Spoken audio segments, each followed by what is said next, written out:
मैंने 3 यूनिवर्सिटीज़ में डाला था, university of Bristol, university of York and Brunel university London, और मुझे तीनों से ही उनका कंडीशनल ऑफर लेटर आ गया था। मैं एक जेनेसिस्ट बनना चाहती हूँ, ये भी एक फॉर्म ऑफ डॉक्टर है, बट ये basically geneticist is a person जो कि जीन के थ्रू जीन मॉडिफाई या जीन के थ्रू जितनी भी जेनेटिक प्रॉब्लम्स हैं उन्हें डील करते हैं। विशाखा बहुत है और मैं मेरी दीदी की छोटी बहन हूँ और मुझे बहुत खुशी हो रही है कि वो कोई चीज़ अचीव कर रही है। दीदी की छोटी बहन ही होती है, दीदी की बड़ी बहन नहीं होते, फिर तो नाम से बुलाना पड़ता। शिक्षा को, पैसे के अभाव में शिक्षा को नहीं कर पाया, तो मैं चाहता हूँ कि मेरी बेटी पैसे का कहीं से अभाव ना आए और वो सबसे टॉप जो शिक्षा हो सके, जो कर सकती है वो करे।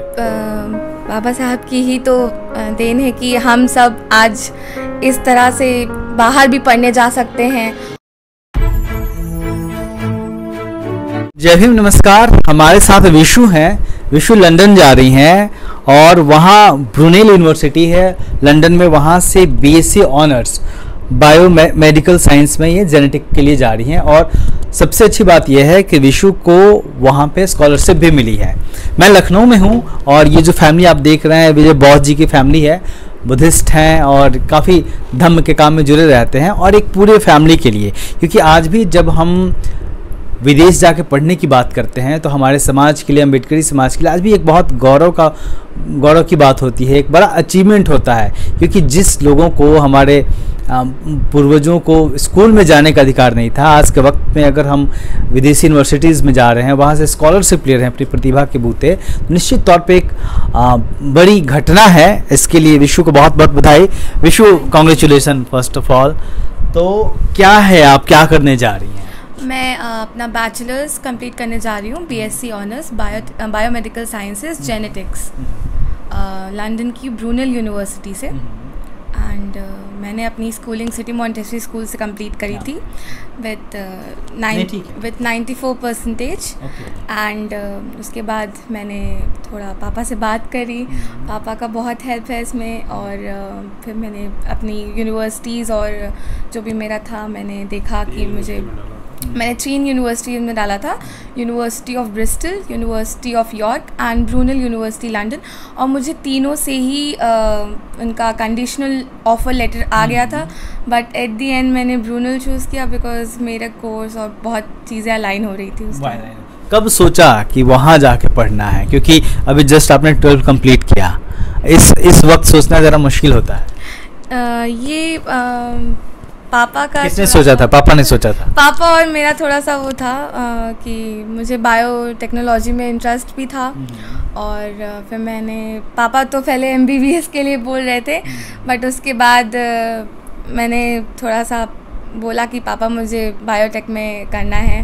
पापा ने अभी पहले तो, क्योंकि बायोटेक एक न्यू फील्ड है और इंडिया में उतना स्कोप नहीं है, बट फिर मैंने पापा को बताया कि हाँ, यूके, यूएस, इन कंट्रीज़ में बायोटेक का एमबीबीएस और डॉक्टर से ज़्यादा स्कोप है, क्योंकि बायोटेक्नोलॉजी में बेसिकली रिसर्च वर्क ज़्यादा है, जैसे वैक्सीनोलॉजी, टॉक्सिकोलॉजी, इम्यूनोलॉजी, ये सब चीज़ें हैं जो कि आई थिंक कहीं ना कहीं को अलाइन करती हैं मेडिकल फील्ड से, बट ज़्यादा बेनिफिट करती हैं, क्योंकि आजकल के टाइम पे लोगों को जेनेटिकली बहुत प्रॉब्लम हो रही है, और जो क्रोमोसोम्स होते हैं वो उनमें बहुत टाइप के म्यूटेशंस दिखते हैं, तो जिसकी वजह से ये जो चीज़ें होती हैं ये बर्थ से पहले ही बहुत दिक्कत दे देती हैं। बट बायोमेडिकल साइंसेस, बायोटेक से ये सब चीज़ें रिसर्च वर्क के थ्रू हम पहले से ही वो कर सकते हैं। काफ़ी इम्पोर्टेंट फील्ड है। ओके, बनना क्या चाहती हैं? मनुवादियों ने बहुजनों के इतिहास को, उनके नायकों को मिटा देने की तमाम कोशिशें की, लेकिन अम्बेडकरवादियों ने तमाम मुश्किलों को सहकर उसे जिंदा रखा। बहुजन कैलेंडर 2025 के जरिए हमने भी बहुजनों के संघर्ष और इतिहास को सहेजने का काम किया है, क्योंकि कैलेंडर सिर्फ तारीख नहीं बताते, इतिहास भी बताते हैं। तो आज ही ऑर्डर करिए 2025 का बहुजन कैलेंडर। बुकिंग शुरू है। ऑर्डर देने के लिए व्हाट्सएप नंबर 9711666056 पर मैसेज करें या दलित दस्तक@gmail.com पर ईमेल करें। मैं एक जेनेसिस्ट बनना चाहती हूँ। ये भी एक फॉर्म ऑफ डॉक्टर है, बट ये basically geneticist is a person जो कि जीन के थ्रू जीन मॉडिफाई या जीन के थ्रू जितनी भी जेनेटिक प्रॉब्लम्स हैं उन्हें डील करते हैं। बाबा जी आप बताइए, आपकी बिटिया जा रही है घर में, मुझे लगता है पहली पीढ़ी है, पहली बच्ची है जो विदेश पढ़ने जा रही है, कैसा लग रहा है आपको? हमको तो खुशी हो रही है जी। जय भीम नमो होता है, हमको खुशी हो रही है। तो क्या चाह रही हैं कि बिटिया क्या करे आगे? आगे पढ़ाई करने जाएगी तो कुछ बने, है ना। आपका नाम क्या है?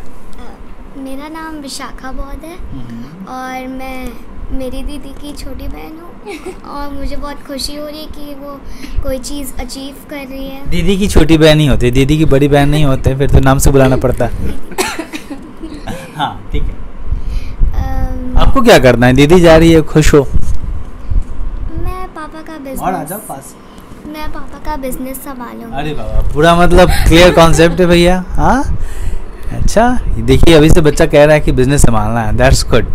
अब विजय जी, तो ये जैसे मैं कह रहा था कि आप थोड़ा इधर आ जाइए कि ये बहुत एक बड़ी खुशी की बात होती है। हम जिस कम्युनिटी को बिलोंग करते हैं, जो हमारा बैकग्राउंड है, आज भी गांव में हम जब जाते हैं देखते हैं तमाम एजुकेशन नहीं पहुंचा, तमाम सुविधाएं नहीं पहुंची, ऐसे से निकल के आपने भी लंबा संघर्ष किया। मैंने आपका भी इंटरव्यू किया था, विजय जी का भी मैंने इंटरव्यू किया था तकरीबन 2 साल पहले। तो इन्होंने जीरो से शुरू करके अपनी एक कंपनी बनाई, फैक्ट्री बनाई लखनऊ में, और रेफ्रिजरेटर और जो ट्राईसाइकिल होता है, जो बैटरी रिक्शा जिसको हम लोग कहते हैं, उसको मैन्युफैक्चर करते हैं विजय जी। तो आप अमूमन क्या होता है कि जब एक पीढ़ी आगे निकलती है थोड़ी सी, तो फिर बहुत कम होता है। आज के लिए बड़ी दिक्कतें देखने में आ रही है कि दूसरी पीढ़ी उसको आगे लेके जाए। आपकी बिटिया निश्चित तौर पे जो अचीवमेंट है वो आगे लेके जा रही है, तो ये कितना बड़ा एक सपने के पूरा हो जाने जैसा है। नहीं, ये तो सपना है ही है। पहली बात, हाँ, पहली बात हम जो शिक्षा को, पैसे के अभाव में शिक्षा को नहीं कर पाया, तो मैं चाहता हूँ कि मेरी बेटी पैसे का कहीं से अभाव ना आए और वो सबसे टॉप जो शिक्षा हो सके, जो कर सकती है वो करे। तो आपने ही बूस्ट किया होगा, क्योंकि 12th में अमूमन माँ बाप नहीं सोचते मेरा बच्चा विदेश जाके पढ़े। लोग सोचते हैं जो कैपेबल हैं वो भी, लेकिन सोचते हैं कि ग्रेजुएशन के बाद जाए, मास्टर करने जाए ऐसे। हाँ, मेरा प्लान था कि मेरा बच्चा जाए और पढ़े, और क्योंकि जो मेरा सपना था वो बच्चे मेरा पूरा करें। आप लोग भगवान बुद्ध को मानते हैं, तो भगवान बुद्ध के बारे में कौन सी बात है जो आपको अच्छी लगती है? बाबा साहब को कैसे, चूँकि बाबा साहब फर्स्ट जनरेशन के लोग थे जो उस ज़माने में लंदन गए और तमाम जगहों पर पढ़ाई की उन्होंने, तो उनको किस तरीके से देखते हैं? क्योंकि कहा जाता है कि डॉक्टर अंबेडकर जैसा स्टूडेंट भी कोई नहीं हुआ आज तक। ये सब बाबा साहब की ही तो देन है कि हम सब आज इस तरह से बाहर भी पढ़ने जा सकते हैं। और जितना भी बाबा साहब ने किया है, उन्होंने अपने टाइम पे बहुत संघर्ष किया है, जिस वजह से हम कैपेबल हैं कि हम बाहर जाके जो भी हमारा मन है, जिस सब्जेक्ट में हमारा मन है, हम वो चीज़ पढ़ सकते हैं इस टाइम पे। तो मुझे ऐसा लगता है कि अगर बाबा साहब ना होते तो हमें आज ये मौका ना मिलता कि हम बाहर जाएं और पढ़ें। अच्छा विशु, एक बात बताइए, आपको कभी यहाँ स्कूलिंग के दौरान कभी कास्ट डिस्क्रिमिनेशन का सामना करना पड़ा? स्कूलिंग के टाइम पे तो मुझे नहीं करना पड़ा, क्योंकि आई थिंक CMS में इतना नहीं है। बट जो भी एग्ज़ाम्स, या जैसे मैंने नीट का और CUET का फॉर्म फिल किया था, तो उसमें मैंडेटरी एक कास्ट सर्टिफिकेट लगाना था। तो उसके बिना आप आगे प्रोसीड नहीं कर सकते हो जब तक आपका कास्ट सर्टिफिकेट ना लग जाए और वो पेमेंट ना हो जाए। पर जब मैंने UK के लिए UKVI IELTS का एग्ज़ाम दिया, तो उसमें कोई कास्ट सर्टिफिकेट नहीं लगाना पड़ा और बहुत आसानी से एग्ज़ाम भी बुक हो गया। तो ऐसे ही जो बाहर जाने के लिए जो एग्ज़ाम्स होते हैं, GRE, GMAT, SAT या IELTS, तो आई थिंक बाहर कोई कास्ट डिस्क्रिमिनेशन करता ही नहीं है। I mean, जैसे SC ST यहाँ पे बहुत ही ज़्यादा लोग करते हैं बाहर इन सब चीज़ों का। आपको मतलब आपकी आइडेंटिटी से उनको कोई लेना देना नहीं था? बिल्कुल नहीं। आप कितनी ब्राइट स्टूडेंट हो, क्या संभावनाएं हैं, सारा फोकस उस पर। जी, जितना भी आप UK में मुझे बताया गया था कि आपके एकेडमिक्स पे ज़्यादा फोकस करते हैं, तो मेरे एकेडमिक्स की वजह से मेरा एडमिशन हुआ एंड बाकी यूएस में तो को करिकुलर और एकेडमिक्स दोनों साथ में देखते हैं। वहाँ ऐसा कास्ट या ऐसे कोई भी चीज़ नहीं है जो मेरी पर्सनल आइडेंटिटी को एक्सपोज कर या तो क्या जब आपका एडमिशन प्रोसेस चल रहा था तो जैसे कुछ नए बच्चे हैं जो देखेंगे इस वीडियो को और निश्चित तौर पे इंस्पायर होते हैं कि अच्छा हमें भी जाना, हम भी कर सकते हैं, तो क्या मुश्किलें आई आपके सामने और किस तरीके से उसको हैंडल किया? प्रोसीजर में तो इतना कुछ खास प्रॉब्लम नहीं था, बस ये है कि जिस चीज़ में आप जाना चाहते हो उसके लिए आपको पहले क्लियर होना पड़ेगा कि आपको कहाँ अप्लाई करना है, और यूनिवर्सिटीज़ को सॉर्ट आउट करने में भी आपको अपने हिसाब से कि आपके लिए क्या बेस्ट है या आप किस तरह के इन्वायरमेंट में ढल सकते हैं, ये सब चीज़ें भी दिमाग में रखनी चाहिए। और वीज़ा प्रोसीजर वगैरह में भी थोड़ा सा हमारा हो गया था, तो आई थिंक कि वीज़ा वगैरह भी हमें टाइमली अप्लाई कर लेना चाहिए। और एजुकेशन भी जो आपका 10th-12th है उसके मार्क्स बहुत बहुत इम्पॉर्टेंट हैं। जो लोग कहते हैं कि 10th के नहीं इम्पॉर्टेंट हैं, दोनों ही इम्पॉर्टेंट हैं क्योंकि 10th-12th की मार्कशीट्स भी लगती हैं। और आई थिंक यूनिवर्सिटीज़ में जिनके 85 बिलो होते हैं उनका एडमिशन थोड़ा सा मुश्किल होता है, और जिसके 90+ या 90+ एग्रीगेट होते हैं उनके एडमिशन में यूनिवर्सिटी बहुत क्लियर होती है और वो बहुत अच्छे से एडमिशन प्रोसेस होता है। तो wish you all the best. और लास्ट कोई आप जो हमारे व्यूअर्स हैं उनको कोई अपने हम उम्र बच्चों को कुछ कहना चाहिए?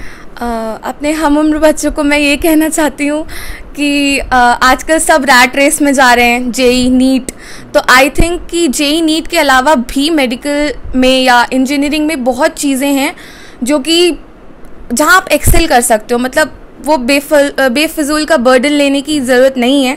मतलब ऑफ कोर्स अगर आपका मन है डॉक्टर बनने का या इंजीनियर बनने का तो आपको ऑफ कोर्स उस फील्ड में जाना चाहिए, बट अगर आप प्रेशर में हैं और बार बार अटेम्प्ट्स दे रहे हैं तो उसका कोई फ़ायदा नहीं है। तो आपको जिस फील्ड में अच्छा लगता हो उसी के मिलते जुलते तो आप वहाँ अप्लाई कर सकते हो। इससे रैट रेस भी कम होगी और जहाँ आपका इंटरेस्ट है वो फील्ड भी एक्सेल करेगी आने वाले टाइम पर। चलो ऑल द बेस्ट। तो सपने देखिए और कोशिश करिए सपनों को हासिल करने की, प्लान बनाइए, क्योंकि जब तक हम सोचेंगे नहीं तब तक वो चीज़ हासिल नहीं कर पाएंगे।